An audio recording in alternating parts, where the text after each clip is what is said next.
Hello,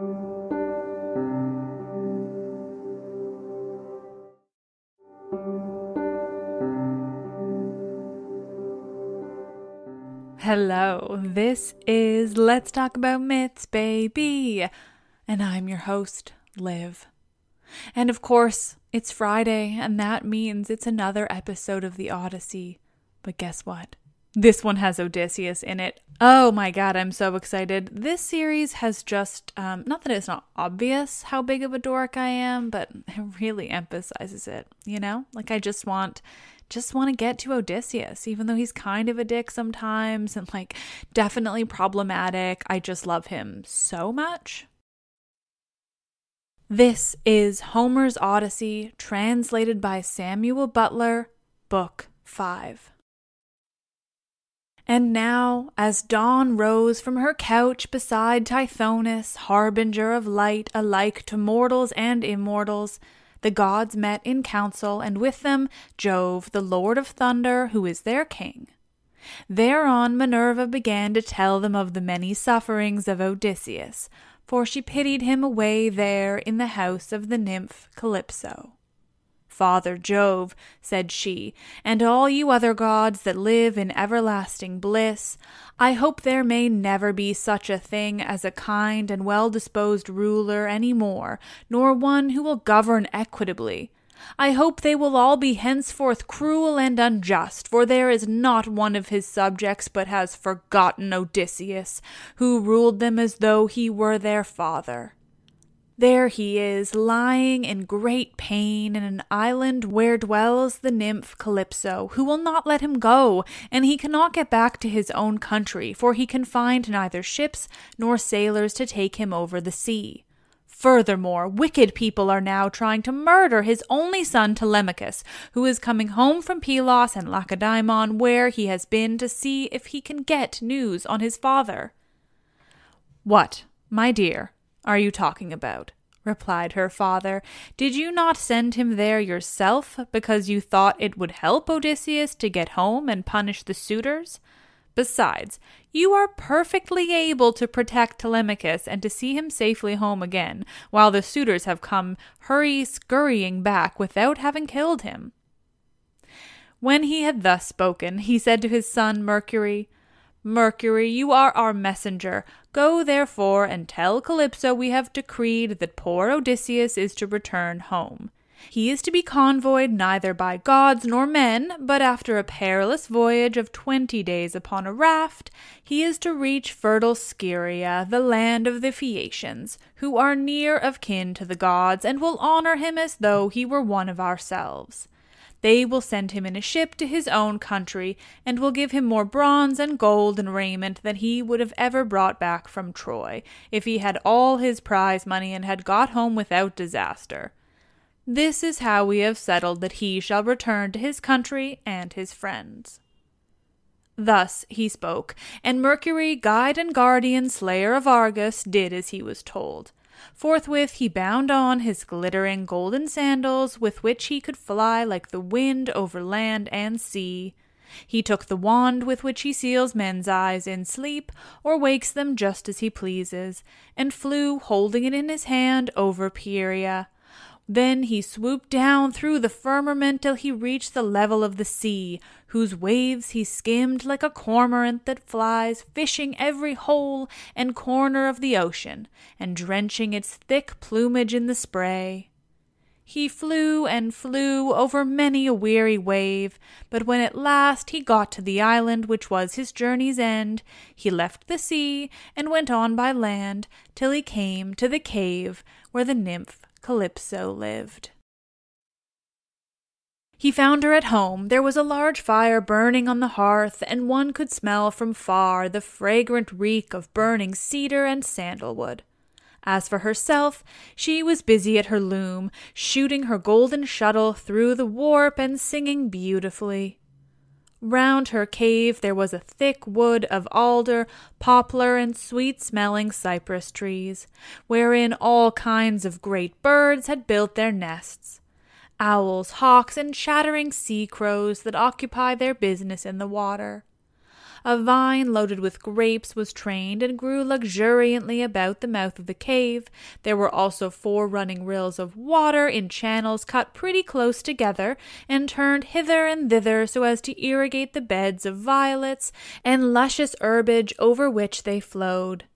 Even a god could not help being charmed with such a lovely spot. So Mercury stood still and looked at it, but when he had admired it sufficiently, he went inside the cave.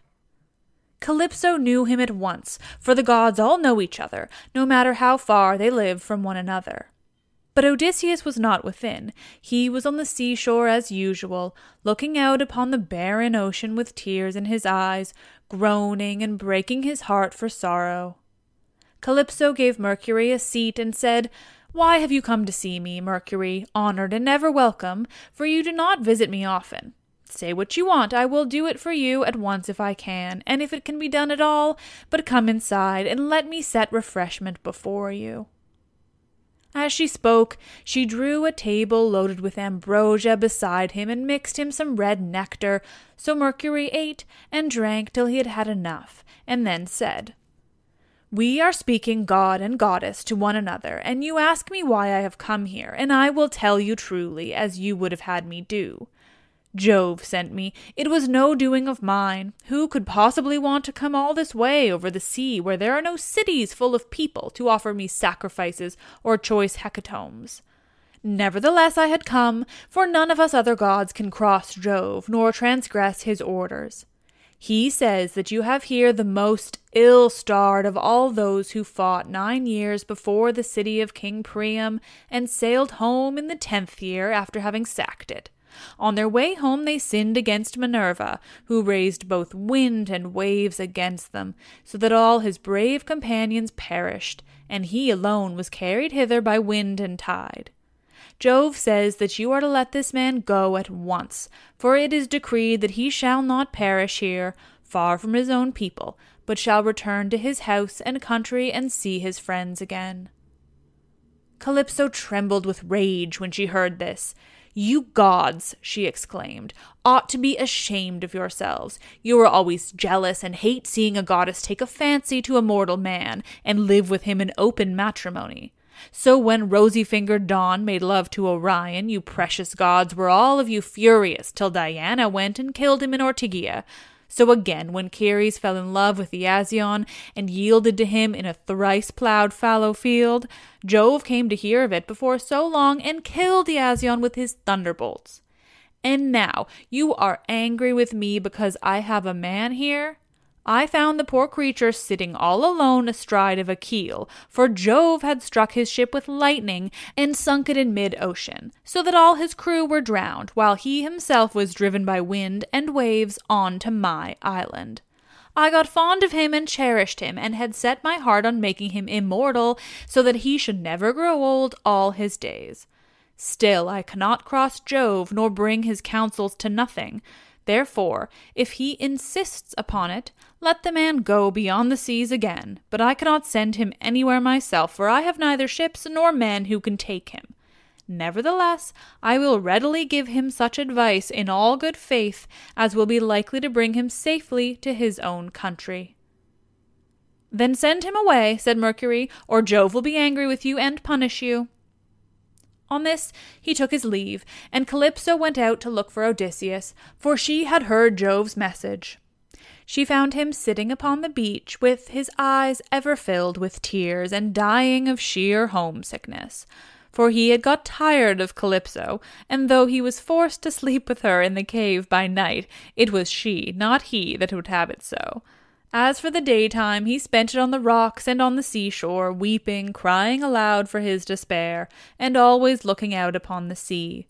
Calypso then went close up to him and said, "My poor fellow, you shall not stay here grieving and fretting your life out any longer. I am going to send you away of my own free will. So go, cut some beams of wood and make yourself a large raft with an upper deck that may carry you safely over the sea.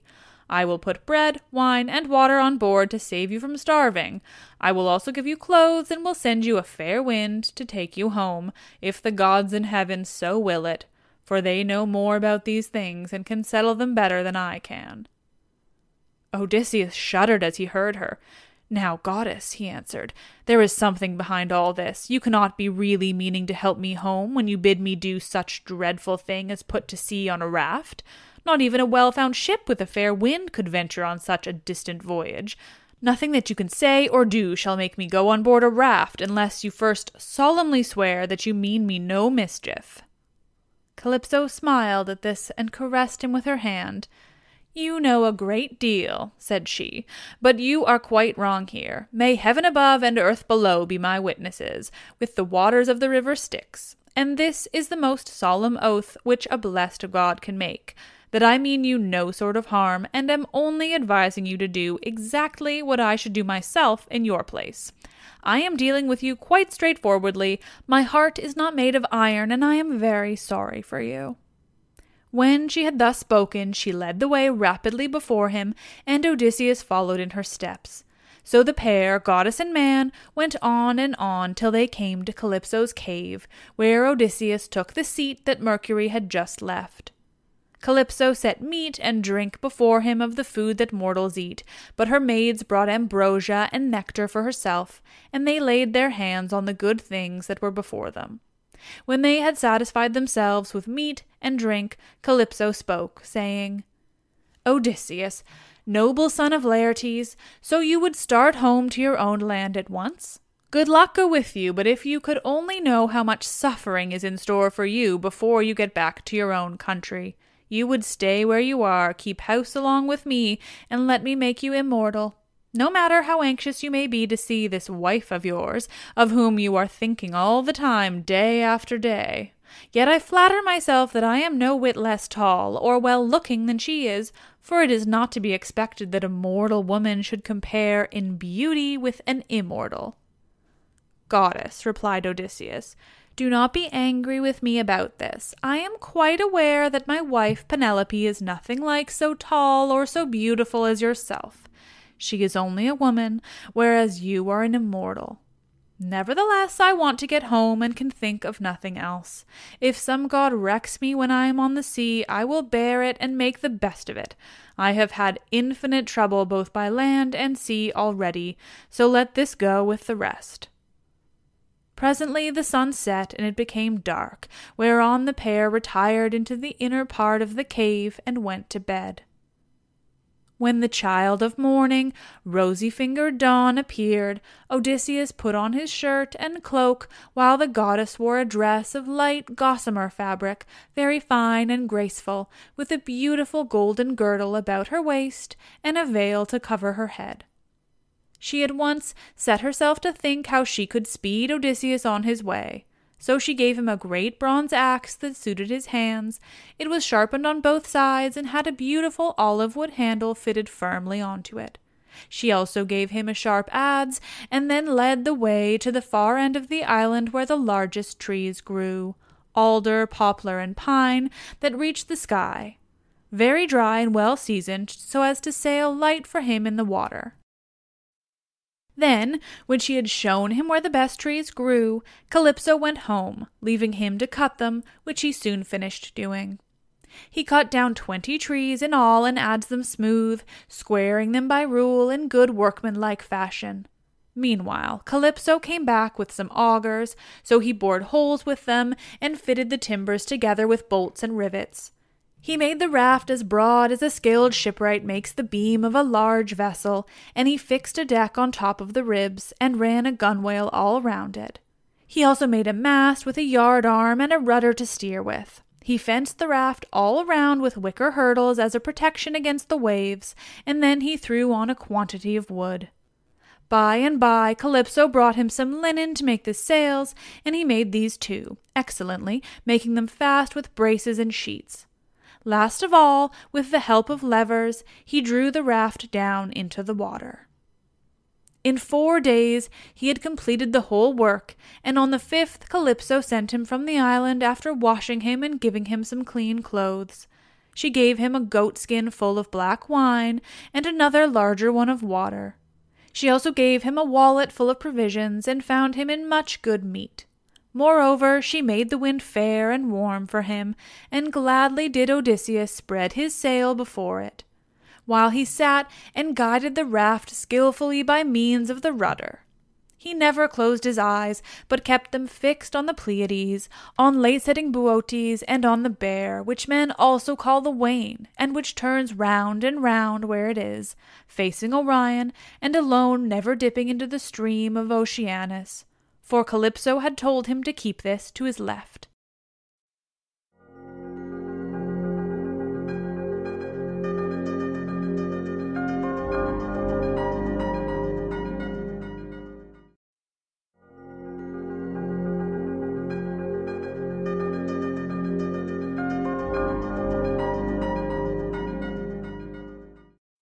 Days 7 and 10 did he sail over the seas, and on the 18th the dim outlines of the mountains on the nearest part of the Phaeacian coast appeared, rising like a shield on the horizon. But King Neptune, who was returning from the Ethiopians, caught sight of Odysseus a long way off, from the mountains of the Solymi.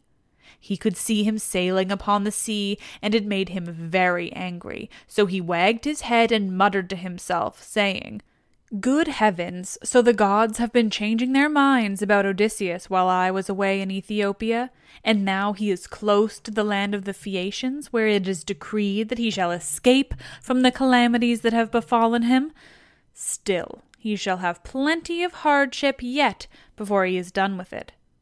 Thereon he gathered his clouds together, grasped his trident, stirred it round in the sea, and roused the rage of every wind that blows, till earth, sea, and sky were hidden in a cloud, and night sprang forth out of the heavens.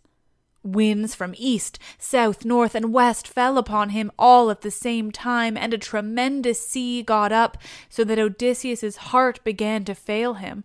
"Alas," he said to himself in his dismay, "whatever will become of me? I am afraid Calypso was right when she said I should have trouble by sea before I got back home. It is all coming true. How black is Jove making heaven with his clouds, and what a sea the winds are raising from every quarter at once. I am now safe to perish. Blessed and thrice blessed were those Danaans who fell before Troy in the cause of the sons of Atreus. Would that I have been killed on the day when the Trojans were pressing me so sorely about the dead body of Achilles, for then I should have due burial, and the Achaeans would have honored my name. But now it seems I shall come to a most pitiable end." As he spoke, a sea broke over him with such terrific fury that the raft reeled again, and he was carried overboard a long way off. He let go the helm, and the force of the hurricane was so great that it broke the mast halfway up, and both sail and yard went over into the sea. For a long time Odysseus was under water, and it was all he could do to rise to the surface again, for the clothes Calypso had given him weighed him down. But at last he got his head above water and spat out the bitter brine that was running down his face in streams. In spite of all this, however, he did not lose sight of his raft, but swam as fast as he could towards it, got hold of it, and climbed on board again so as to escape drowning. The sea took the raft and tossed it about as autumn winds whirl thistledown round and round upon a road. It was as though the south, north, east, and west winds were all playing battledore and shuttlecock with it at once. When he was in this plight, Ino, daughter of Cadmus, also called Leucothea, saw him. She had formerly been a mere mortal, but had since been raised to the rank of a marine goddess. Seeing in what great distress Odysseus now was, she had compassion upon him, and rising like a seagull from the waves, took her seat upon the raft. "My poor good man," said she, "why is Neptune so furiously angry with you? He is giving you a great deal of trouble, but for all his bluster he will not kill you. You seem to be a sensible person. Do then as I bid you. Strip, leave your raft to drive before the wind, and swim to the Phaeacian coast, where better luck awaits you. And here, take my veil and put it round your chest. It is enchanted, and you can come to no harm so long as you wear it.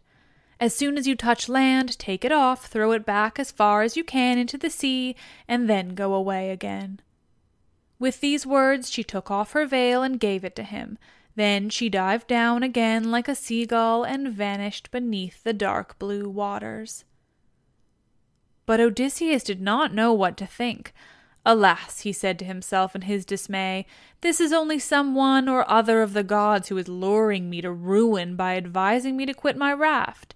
At any rate, I will not do so at present, for the land where she said I should be quit of all the trouble seems to be still a good way off. I know what to do. I am sure it will be best. No matter what happens, I will stick to the raft as long as her timbers hold together. But when the sea breaks her up, I will swim for it. I do not see how I can do any better than this. While he was thus in two minds, Neptune sent a terrible great wave that seemed to rear itself above his head till it broke right over the raft, which then went to pieces, as though it were a heap of dry chaff tossed about by a whirlwind.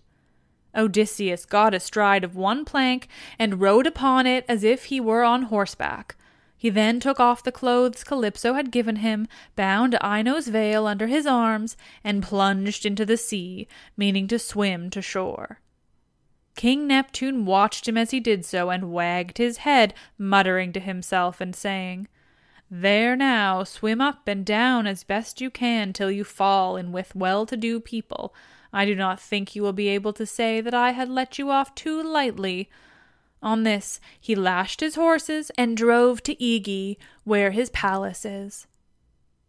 But Minerva resolved to help Odysseus, so she bound the ways of all the winds except one, and made them lie quite still. But she roused a good stiff breeze from the north that should lay the waters till Odysseus reached the land of the Phaeacians, where he would be safe. Thereon he floated about for 2 nights and 2 days in the water, with a heavy swell on the sea and death staring him in the face. But when the 3rd day broke, the wind fell, and there was a dead calm, without so much as a breath of air stirring. As he rose on the swell, he looked eagerly ahead, and could see land quite near. Then, as children rejoice when their dear father begins to get better after having for a long time borne sore affliction sent him by some angry spirit, but the gods deliver him from evil, so was Odysseus thankful when he again saw land and trees, and swam on with all his strength, that he might once more set foot upon dry ground. When, however, he got within earshot, he began to hear the surf thundering up against the rocks, for the swell still broke against them with a terrific roar. Everything was enveloped in spray. There were no harbors where a ship might ride, nor shelter of any kind, but only headlands, low-lying rocks, and mountain tops. Odysseus's heart now began to fail him, and he said despairingly to himself, "Alas, Jove has let me see land after swimming so far that I had given up all hope, but I can find no landing place, for the coast is rocky and surf-beaten. The rocks are smooth and rise sheer from the sea with deep water close under them, so that I cannot climb out for want of foothold. I am afraid some great wave will lift me off my legs and dash me against the rocks as I leave the water, which would give me a sorry landing. If, on the other hand, I swim further in search of some shelving beach or harbor, a hurricane may carry me out to sea again, sorely against my will, or heaven may send some great monster of the deep to attack me, for Amphitrite breeds many such, and I know that Neptune is very angry with me." While he was thus in two minds, a wave caught him and took him with such force against the rocks that he would have been smashed and torn to pieces if Minerva had not shown him what to do. He caught hold of the rock with both hands and clung to it, groaning with pain till the wave retired. So he was saved that time, but presently the wave came on again and carried him back with it far into the sea, tearing his hands as the suckers of a polypus are torn when someone plucks it from its bed, and the stone comes up along with it. Even so did the rocks tear the skin from his strong hands, and then the wave drew him deep down under the water. Here poor Odysseus would have certainly perished, even in spite of his own destiny, if Minerva had not helped him to keep his wits about him. He swam seaward again beyond reach of the surf that was beating against the land, and at the same time he kept looking towards the shore to see if he could find some haven or a spit that should take the waves aslant.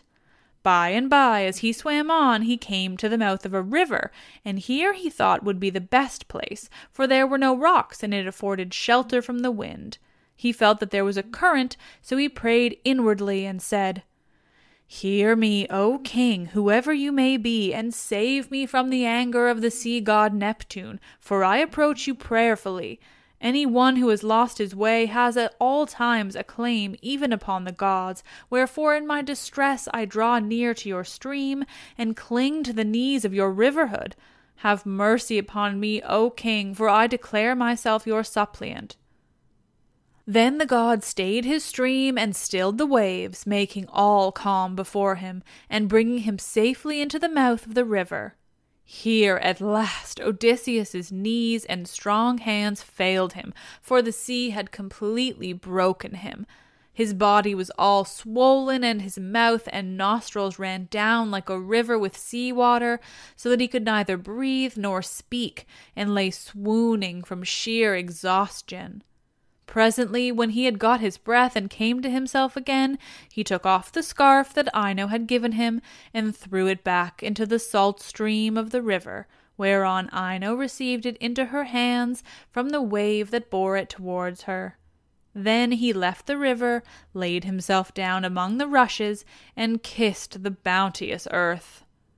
"Alas," he cried to himself in his dismay, "whatever will become of me, and how is it all to end?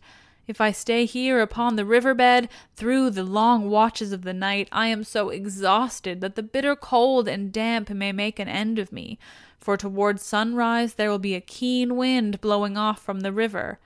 If, on the other hand, I climb the hillside, find shelter in the woods, and sleep in some thicket, I may escape the cold and have a good night's rest, but some savage beast may take advantage of me and devour me."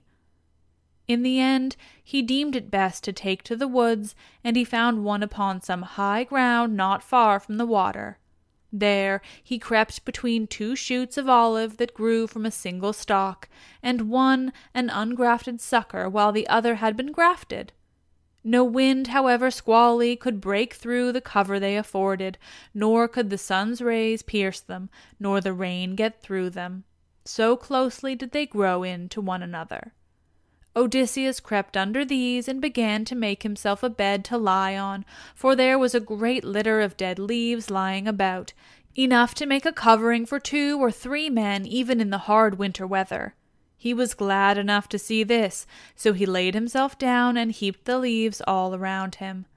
Then, as one who lives alone in the country, far from any neighbor, hides a brand as fire-seed in the ashes to save himself from having to get a light elsewhere, even so did Odysseus cover himself up with leaves, and Minerva shed a sweet sleep upon his eyes, closed his eyelids, and made him lose all memories of his sorrows.